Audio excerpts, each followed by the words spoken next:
आज घेऊन आलेली आहे तुमच्यासाठी एक खास रेसिपी। एकदम नवीन रेसिपी आहे ही। रेसिपीचं नाव जाणून घेण्यासाठी व्हिडिओ शेवटपर्यंत बघा आणि ही रेसिपी तुम्हाला आवडल्यास लाईक करायला विसरू नका। तर कोणाला या रेसिपीचं नाव माहीत आहे किंवा तुमच्याकडे अजून काही या रेसिपीला बोलतात ते पण कमेंटमध्ये मला कळवा। चला तर बघूत कशी केली आहे रेसिपी। श्री शिवाय नमस्तुभ्य मैत्रिणींनो, मी अंजली कुंभार माझ्या यूट्यूब चॅनलमध्ये तुम्हा सर्वांचे मनापासून खूप खूप स्वागत करते। तर आज आपण बघणार आहोत माझ्या आजीच्या पद्धतीच्या आंबट घाऱ्या।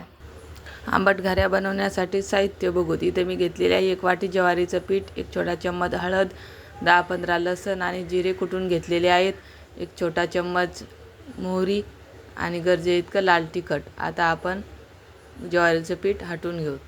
इथे मी कढईमध्ये 1 पळी तेल घातलंय, तेल गरम झालंय। आता आपण याच्यामध्ये मोहरी घालू। मोहरी तडतडली, आता याच्यामध्ये जिरे आणि लसणची पेस्ट घालू।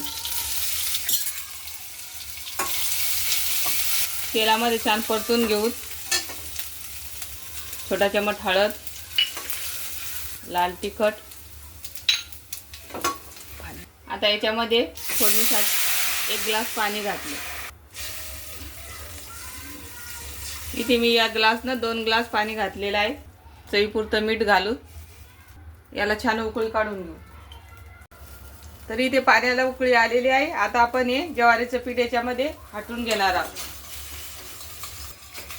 या पद्धतीने थोडं थोडं गाठी मोडत हे पीठ हटून घ्यायचं। तर बघू शकता या पद्धतीने बेसन सारखं याला हटून घ्यायचं। 5 मिनिटं याला शिजून घेतलंय। आता गॅस बंद करू आणि याला थंड करून घेऊ। तर इथे हे मिश्रण थंड झालेलं आहे। आता आपण हे एका थाटलीमध्ये ओतून घेऊ। तर इथे मी हे मिश्रण थाटीमध्ये काढून घेतलेलं आहे। आता याच्यामध्ये जेवढं गव्हाचं पीठ बसन तेवढं याच्यामध्ये टाकून घेऊ। अगोदर मी इथे थोडंसं गव्हाचं पीठ घातलेलं आहे। आता याच्यामध्ये लसण जिरेची पेस्ट घालू। आपण फोडणीमध्ये घातली होती थोडीशी, आता थोडीशी घातली। छोटा चम्मच हळद, लाल तिखट अगोदर आपण फोडणीत घातलं होतं, आता 1 चम्मच घातलंय। या मिश्रणामध्ये हे पीठ आता मिक्स करून घेऊ। याच्यामध्ये 1 चम्मच मीठ घालू। आता याचा घट्टसर गोळा मळून घेऊ। तर या पद्धतीने मी हे पीठ मळून घेतलेलं आहे। पाण्याचा वापर न करता या मिश्रणामध्ये जेवढं गव्हाचं पीठ बसलं तेवढं मी याच्यात घातलेलं आहे। इथे मी एका वाटीमध्ये थोडंसं दही घेतलेलं आहे, त्याच्यामध्ये थोडंसं पाणी घालते। आता याला चम्मचने मिक्स करून घेऊ। मी दह्याऐवजी ताक पण इथे वापरू शकता। आता आपण हे ताक लावून या पिठाला अगदी गव्हाचं पीठ जसं मळतो त्याप्रमाणे मऊ करून घेणार आहोत। थोडं थोडं दही घालून या पिठाला मऊ करून घ्यायचं। बघू शकता या पद्धतीने मी पीठ मळून घेतलेलं आहे। गव्हाच्या पिठापेक्षा चिकट होतं हे पीठ जास्त।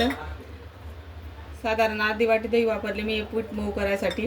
आता हे पीठ आपण एका बाउलमध्ये काढून घेऊ।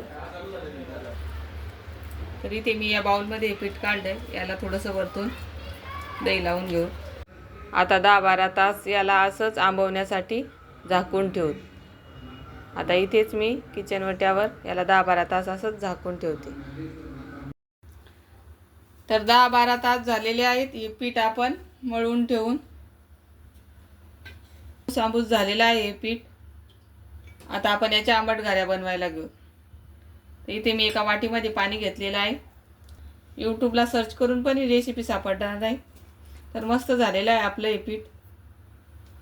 तर या पद्धतीने या हाताला असं पाणी लावून घ्यायचं आणि पिठाचा गोळा हातावर घेऊ। या पद्धतीने आंबट घारी करायची। माझ्या माहेरामध्ये पाडव्याला ही रेसिपी बनवतात। या पद्धतीने हातावर थापून घ्यायची आणि याला एक सुराख करायचं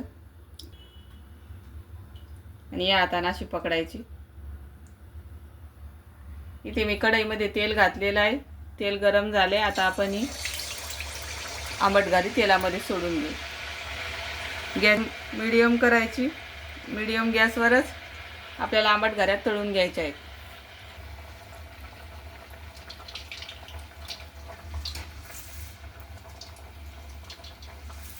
याला पलटी करून घेऊ. तर मस्त गुबगुबीत ही आंबट घारी झालेली आहे. बघू शकतात आपलं पीठ एकदम व्यवस्थित झालेलं आहे.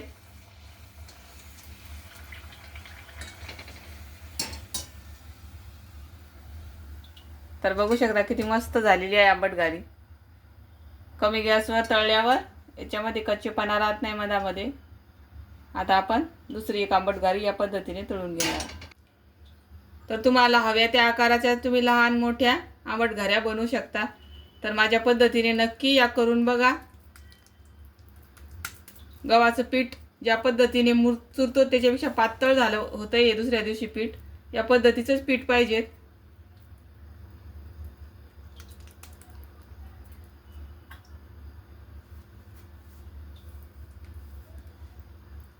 ही थोडी मोठी बनवते मी. या पद्धतीने हातावर धरून तेलामध्ये सोडायची.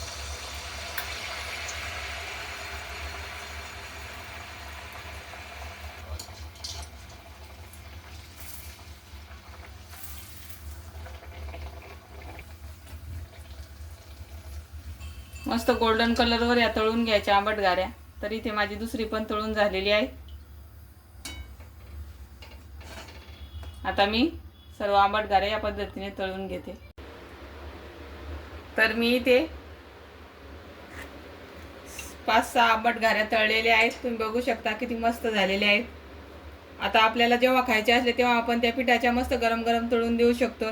तर इथे मी 5-6 तळून दाखवलेले आहेत तुम्हाला. तर बघू शकता किती मऊसूत झालेले आहेत आणि खायला एकदम अप्रतिम लागतात. तुम्ही नक्की माझ्या या पद्धतीने करून बघा. उन्हाळ्यामध्ये पोटभरीचा नाश्ता आहे. जेवणाऐवजी तुम्ही हा पदार्थ नक्की करून बघा.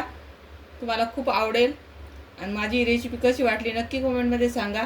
आणि अशाच नवनवीन रेसिपी बघण्यासाठी चॅनलला लाईक शेअर सबस्क्राईब करा.